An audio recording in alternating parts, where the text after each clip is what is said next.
Bonjour, bonjour à toutes, bonjour à tous. Je vous retrouve avec plaisir pour cette nouvelle vidéo, quasiment donc à la fin août. Les mois d'été se sont écoulés très chaudement, très difficilement pour certains. Et puis là, nous voilà donc déjà à évoquer la prochaine lunaison.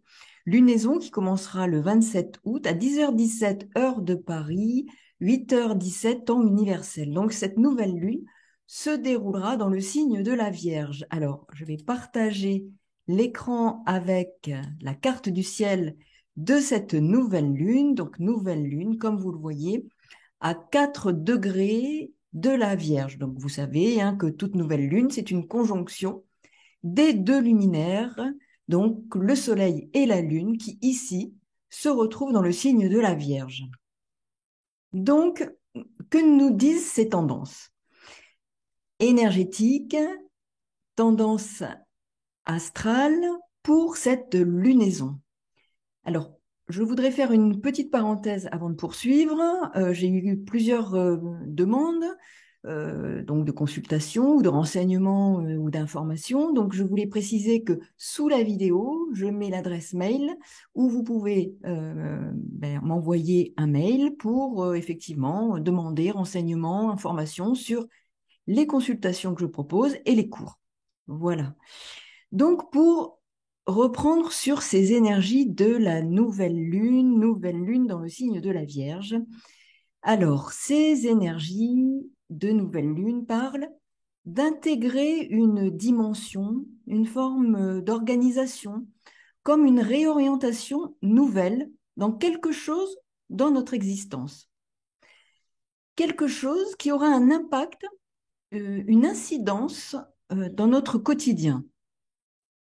Il va être question en fait de réparer, de mieux vivre après un tri pour très concrètement en fait améliorer notre quotidien, ce quotidien, le quotidien de ce que nous vivons dans un domaine particulier. Il y aura comme un besoin d'ordre, une nécessité d'ordre ou de réordonner afin de préparer et de s'adapter au mieux aux mois à venir.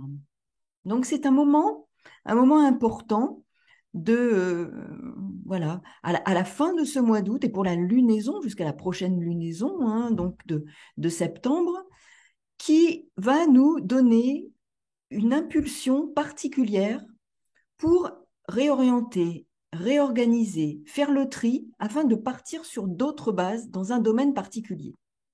Donc voilà les grandes tendances énergétiques de cette nouvelle lune, ce que cela signifie donc plus spécifiquement. Donc des objectifs sont à réévaluer, des objectifs sont à fixer en intégrant, je dirais, une sorte de nouveaux plans de réalisation ou de manifestation de nouveaux objectifs fixés après des réajustements, des précisions que nous aurons pu apporter ou réaliser.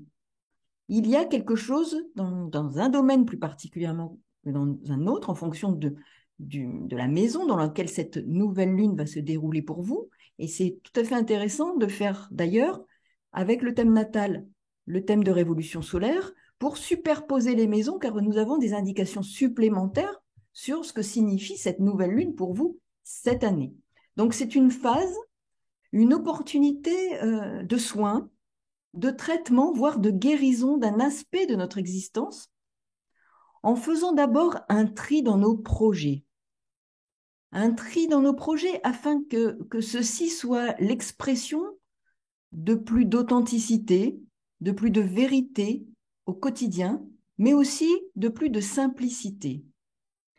Donc, comme je le disais, la maison natale et celle de révolution solaire superposées, où se déroule cette nouvelle lune, sont de bons indicateurs du domaine ou des domaines où ces énergies vont être actives. Mais il faut aussi regarder ce que cela relance, réactive dans votre thème, parce qu'il ne s'agit pas forcément de la même impulsion pour chacun d'entre nous. Donc, c'est important de toujours regarder ce qui existe déjà et qui est relancé, activé, réactivé par notamment une nouvelle lune ou un transit. Donc, c'est un moment précieux je dirais, cette nouvelle lune pour mettre quelque chose au travail. Mars fait son entrée en Gémeaux le 20 août pour 7 mois, avec une boucle de rétrogradation. C'est pour ça qu'il reste 7 mois dans ce signe. Donc, ça va être très important parce que, effectivement, il rentre le 20 août et il ressort le 25 mars 2023.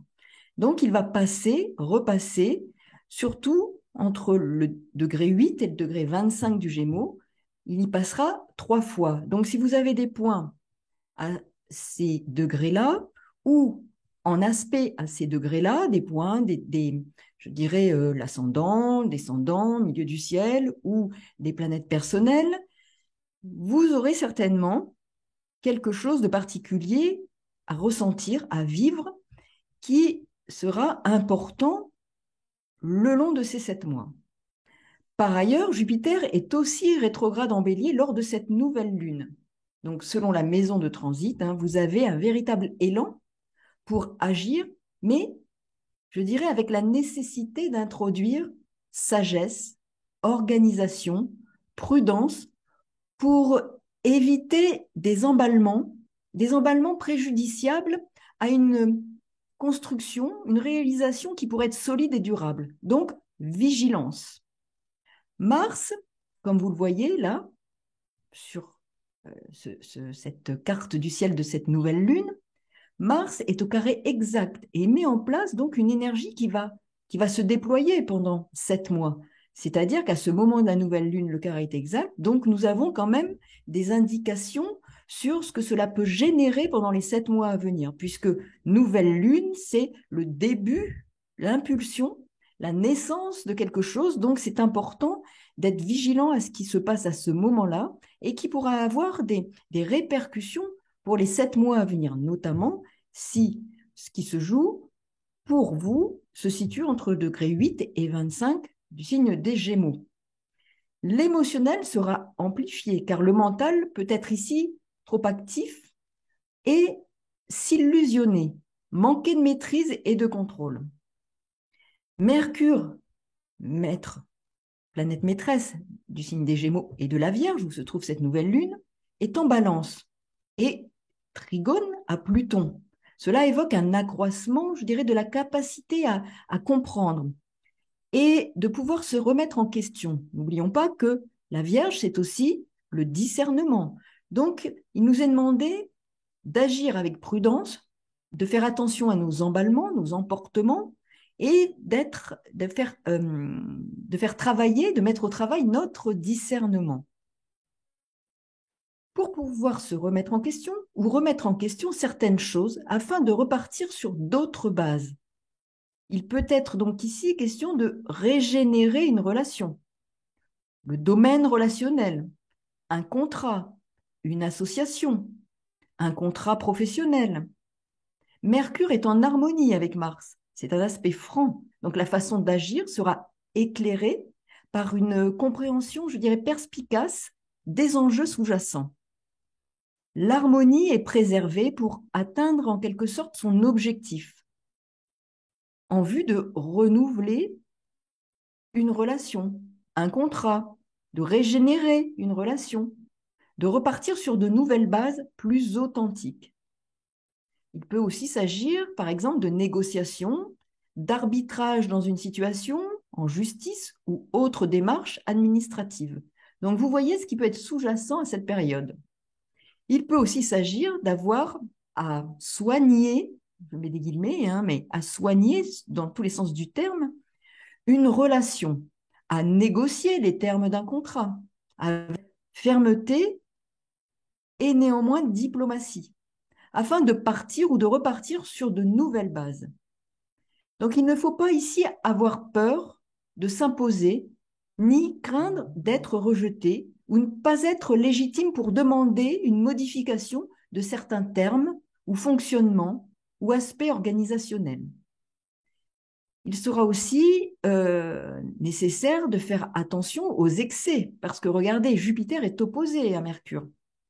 Il faudra faire preuve donc de sagesse, de discernement, nouvelle lune en Vierge, de prudence et de réserve, qui sont effectivement les qualités que nous propose de développer le signe de la Vierge. Un excès d'enthousiasme est quand même possible, donc gare aux emballements, parce que Jupiter est en bélier, dont le maître planétaire est Mars, en signe d'air, en gémeaux. Mars est en gémeaux, donc attention aux emballements, attention aux excès d'enthousiasme, prudence, réserve dans ce qu'il va être à mettre en place. Faisons le tri, faisons preuve de discernement. Il peut y avoir aussi une envie de convaincre, d'imposer, mais attention, trop, c'est trop. Gare aux erreurs aussi d'appréciation. Regardez, Neptune est opposé à Mercure. Donc là, ce qui est intéressant de faire, à l'occasion de cette nouvelle lune, c'est aussi, par exemple, de formuler un vœu de dénouement de ce qui est à l'origine de situations récurrentes, douloureuses, et qui prend sa source dans une forme de schéma de conditionnement. Nous sommes dans l'axe Vierge-Poisson. Donc, une forme de schéma de conditionnement en lien avec des programmations transgénérationnelles ou en lien avec des croyances erronées, illusoires. Axe Vierge-Poisson, nouvelle lune.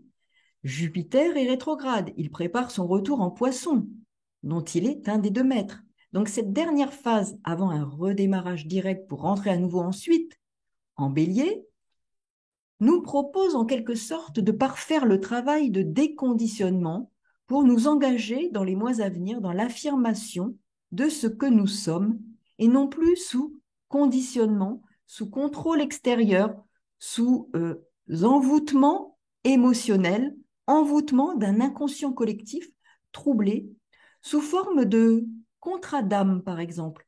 Nous sommes ici dans une notion qu'il faut pouvoir examiner parce qu'il peut y avoir, à travers ces conditionnements, ces programmations transgénérationnelles ou autres, des contrats d'âme. Il peut aussi s'agir d'examiner de près une organisation, des contrats passés avec des personnes ou des administrations, de détailler des points de ces contrats pour éviter d'être dupé.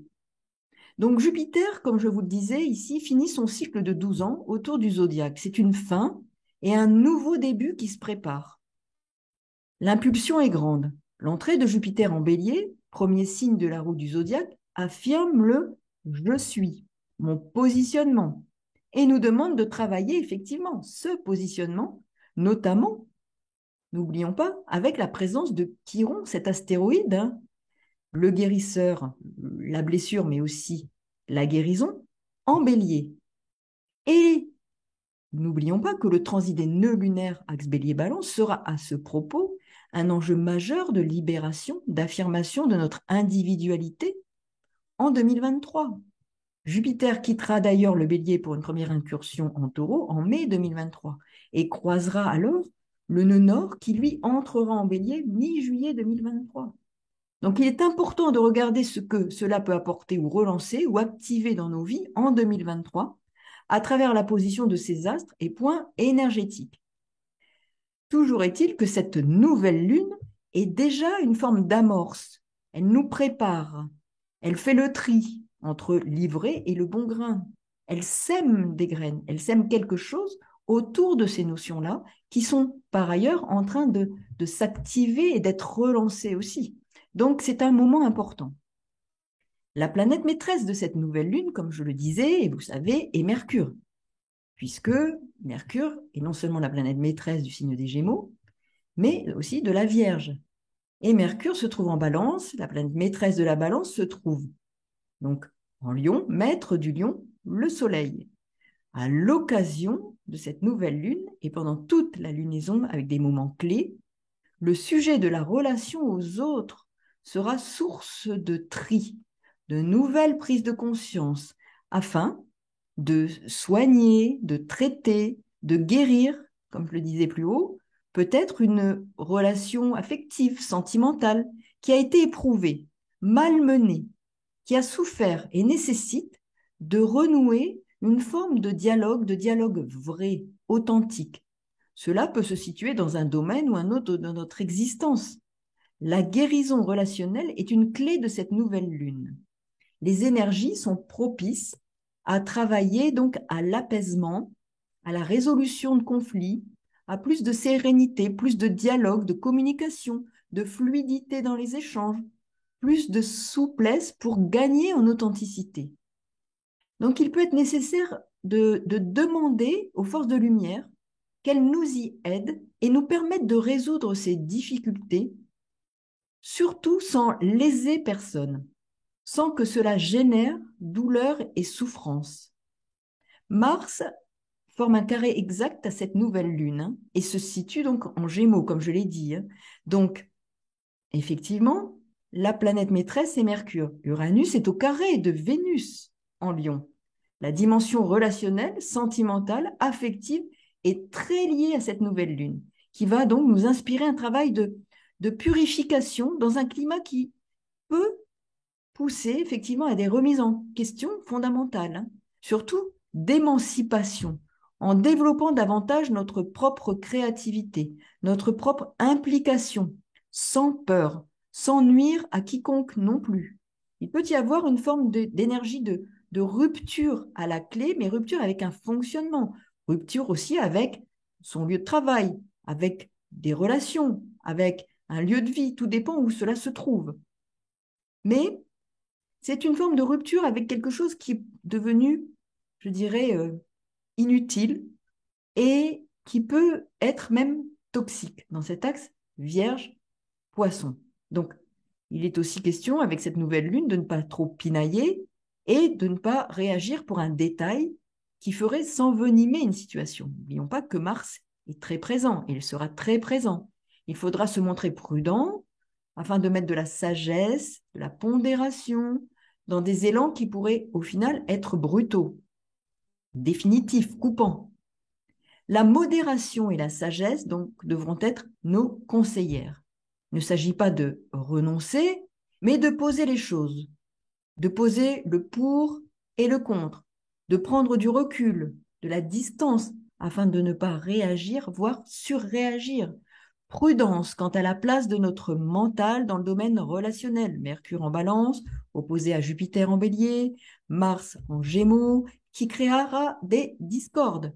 N'oublions pas aussi que l'astéroïde Eris est en bélier. Et cet astéroïde nous parle de discorde, mais aussi de réconciliation, du lieu de la discorde et du lieu de la réconciliation. Dans quel domaine devons-nous travailler ce champ-là? Regardons dans quelle maison tous ces aspects, ces configurations se déroulent. Je répète, fort intéressant de superposer thème natal et bien entendu révolution solaire pour ce faire. Donc la première réconciliation, je dirais ici, est notre réconciliation intérieure à travers des situations relationnelles qui seront des opportunités de réorganisation, de tri, de nettoyage intérieur et de soins. Que devons-nous soigner? Que devons-nous traiter, améliorer? Où se situe cette nouvelle lune? La maison dans laquelle elle se déroule est un bon indicateur, je le répète. Quels sont les schémas que nous mettons en place, issus du passé, dans lesquels nous devons faire un tri? À l'occasion de ce tri, poussé par un vent de réforme, de renouveau, de planification de projets nouveaux, il sera indispensable de comprendre ce qui nous motive, ce qui est sous-jacent, afin de ne pas s'emballer sans la moindre réserve et prudence. Il ne s'agit pas d'avoir peur, mais de garder une certaine mesure en vue des mois à venir. Neptune opposé à Mercure ne doit pas nous faire prendre des vessies pour des lanternes et croire en des formes d'illusions ou en certains illusionnistes. Il faut aussi penser que la peur est mauvaise conseillère, celle que nous nourrissons est celle qui nous est diffusée. Communiquée, Mercure opposé à Neptune évoque le mensonge, dont on peut être victime. Notre société peut générer une mise à l'épreuve, notamment des plus démunis. Mars sera au trigone de ce Mercure, maître de la nouvelle lune, et Mercure, maître des Gémeaux, où se trouve Mars, donc puissance du verbe, de la communication, des échanges. Ce contexte énergétique de nouvelle lune sera une aide pour travailler au tri relationnel de manière efficace, mais au tri en général. C'est une énergie de récolte et de bilan avant de repartir sur de nouvelles bases. Que souhaitons-nous semer? Nos besoins de travailler sur ces aspects de notre existence seront mis en évidence. Il ne faudra pas tenter d'y échapper. par facilité, car l'évitement ou l'envie de fuir ne seront pas bonnes conseillères. N'oublions pas que la Vierge est dans cet axe Vierge-Poisson. Attention à la fuite, à l'évitement. Le renouveau passera par une réorganisation et l'établissement de nouvelles modalités de rapport aux autres, mais d'abord dans notre monde intérieur, dans notre vie intérieure, pour que ces modifications et ce tri aient un impact dans notre quotidien. Et là, à la prochaine nouvelle lune, donc dans 4 semaines plus tard, vous pourrez sans doute mesurer combien la dimension relationnelle de votre vie peut connaître du renouveau. Mais le contrôle d'une effervescence, d'une agitation mentale, peu propice aux bonnes décisions, sera indispensable. L'éloignement des peurs sera aussi nécessaire. Jupiter est au sextile de Mars et Mars trigone à Pluton, ce qui renforce l'assurance. La puissance, le pouvoir et le trigone Mercure, Mars confirme force, puissance et pouvoir qui s'imposent via Mars carré nouvelle lune. Mars impose avec la force et par la force de conviction. Attention aux abus par le biais de Pluton, à une forme de violence. Soyons prudents, sages et prenons le recul afin d'éviter les pièges. Je vous souhaite une bonne nouvelle lune en cette fin de mois d'août.